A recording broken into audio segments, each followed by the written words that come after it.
Friends, हम समझ रहे हैं सेक्शन 108। सेक्शन 108 में ये बताया गया है कि अब दुष्प्रेरक किसे बोलते हैं, यानी हु इज अवेटर।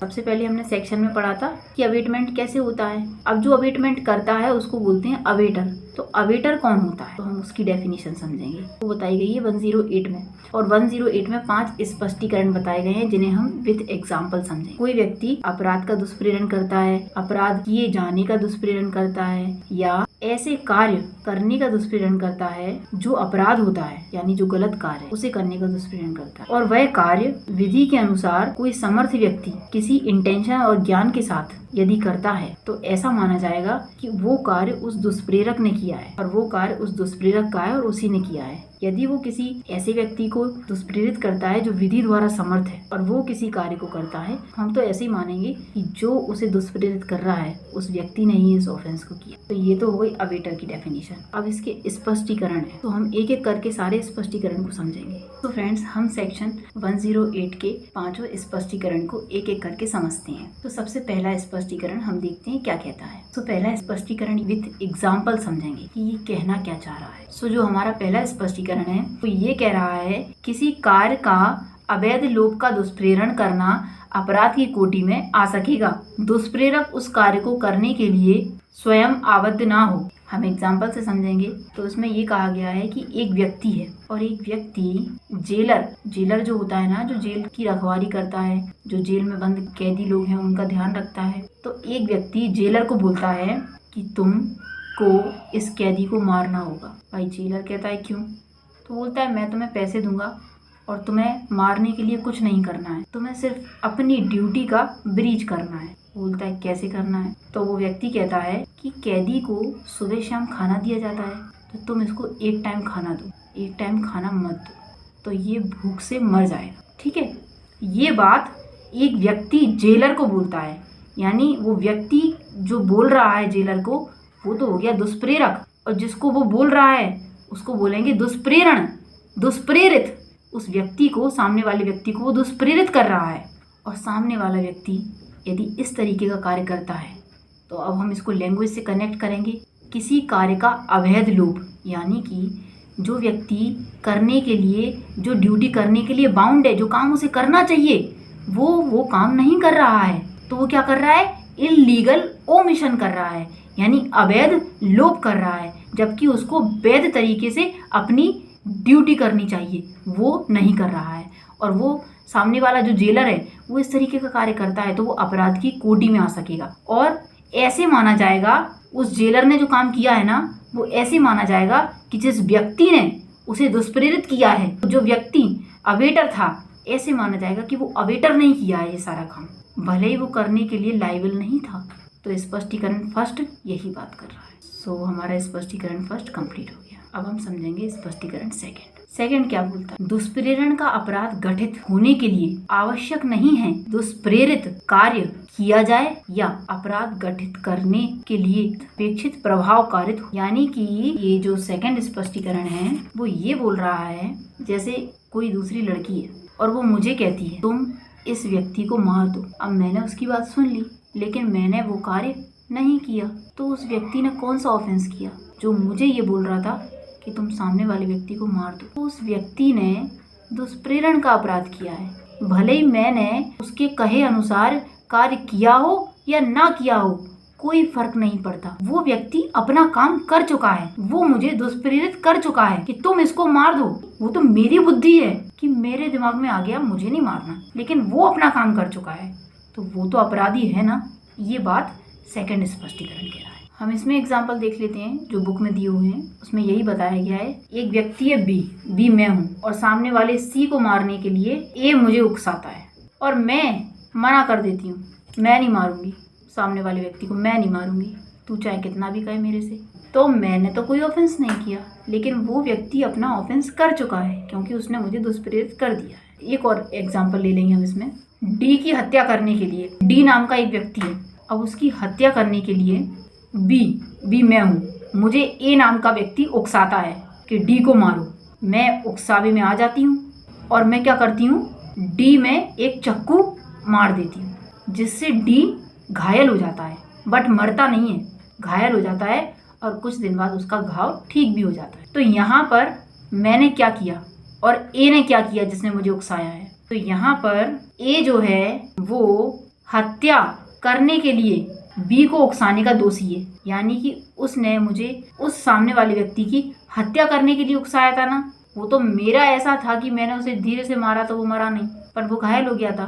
तो मुझे तो इस चीज के लिए लायबल किया जाएगा कि मैंने उसे ग्रीवियस हर्ट की कॉज किया है, लेकिन उस दुष्प्रेरित करने वाले व्यक्ति को हत्या के लिए लायबल किया जाएगा, क्योंकि वो चाहता था कि मैं उस सामने वाले व्यक्ति को मार दूं, तो उसने मुझे हत्या करने के लिए दुष्प्रेरित किया था, तो उसको तो सजा वैसी ही मिलेगी। तो ये बात स्पष्टीकरण 2 कहता है। तो अभी हम इसको कनेक्ट कर सकते हैं कि स्पष्टीकरण 2 में ये कहा गया है कि जो दुष्प्रेरण का अपराध घटित होने के लिए जरूरी नहीं है कि जिसको हम दुष्प्रेरित कर रहे हैं वो कार्य हो ही जाए, वो कार्य किया जाए, तो या फिर अपराध घटित करने के लिए अपेक्षित प्रभाव कारित हो, इफेक्ट होना चाहिए अपराध होने के लिए, वही काफी है। कार्य हो या ना हो उससे कोई फर्क नहीं पड़ता। तुम दुष्प्रेरित कर चुके हो तो तुम ऑफेंडर हो। ये बात स्पष्टीकरण 2 बोलता है। ये सारे स्पष्टीकरण बहुत महत्वपूर्ण है और एग्जाम में पूछे जाते हैं। 3rd स्पष्टीकरण क्या बोलता है हम समझते हैं। ये जरूरी नहीं है दुष्प्रेरित व्यक्ति अपराध करने के लिए विधि के अनुसार कार्य करने में समर्थ हो या उसका वही दूषित आशय या ज्ञान हो जो दुष्प्रेरक का है, या कोई भी, यानी कि इसमें ये कहा जा रहा है जरूरी नहीं है कि आप दुष्प्रेरण करने के लिए समर्थ हो। जरूरी नहीं है कि जो व्यक्ति सामने वाले को दुष्प्रेरित कर रहा है वो कार्य करने के लिए विधि के द्वारा समर्थ हो, यानी विधि के द्वारा ऑन ड्यूटी हो किसी भी कार्य को करने के लिए, जरूरी नहीं है। और ये भी जरूरी नहीं है जो दुष्प्रेरित आशय का मतलब जो व्यक्ति है जिसके दिमाग में गलत मेलाफाइड इंटेंशन चल रहा है इसको मारना है, जरूरी नहीं है कि तुम जिसको भड़काने जा रहे हो ना, तुम जिससे कहने जा रहे हो उसका भी यही माइंड चल रहा हो, जरूरी नहीं है ऐसा, उसका कुछ और चल रहा होगा। तो ये बात कह रहा है स्पष्टीकरण 3। अब इसको हम समझेंगे एग्जाम्पल से। ए नाम का एक व्यक्ति है जिसका दिमाग दूषित है, यानी उसके दिमाग में गलत चीजें चल रही हैं, मेलाफाइड इंटेंशन है उसका। अब वो दूषित आशय रखते हुए, उसका इंटेंशन ही खराब है, तो वो बेकार इंटेंशन रखते हुए एक बच्चे को, एक छोटा बच्चा है, एक बच्चे को, एक पागल व्यक्ति है, उस पागल को एक कार्य करने के लिए दुष्प्रेरित करता है। पागल से जाके कहता है तुझे एक काम करना पड़ेगा, मैं तुझे ये दूंगा। बच्चे से कहता है तुझे एक काम करना पड़ेगा, मैं तू जो मांगेगा मैं तुझे वो दूंगा। अब जो अपराध होगा यदि वह ऐसे व्यक्ति द्वारा किया जाए जो अपराध करने के लिए विधि के अनुसार समर्थ है। अब ये काम जो उस व्यक्ति ने किसको उकसाया, उस बच्चे को दुष्प्रेरित किया, उस पागल को दुष्प्रेरित किया। अब यदि किसी ऐसे व्यक्ति को दुष्प्रेरित करता है जो विधि द्वारा कार्य करने में समर्थ होता, तो ये बात कह रहे हैं, तो अब समर्थ होता तो वही इंटेंशन रखता जो ए का है, जो उस ए नाम के व्यक्ति का है। यहाँ पर चाहे कार्य किया जाए या ना किया जाए, ए अपराध के दुष्प्रेरण का दोषी है, ये बात हो रही है यहाँ पर। यानी जो स्पष्टीकरण 3 है उसका मतलब ये है कि एक व्यक्ति ने एक पागल को, एक बच्चे को उकसाया कि तुम्हें ये अपराध करना है, टॉफी दूंगा, चॉकलेट दूंगा, जो मांगोगे वो दूंगा।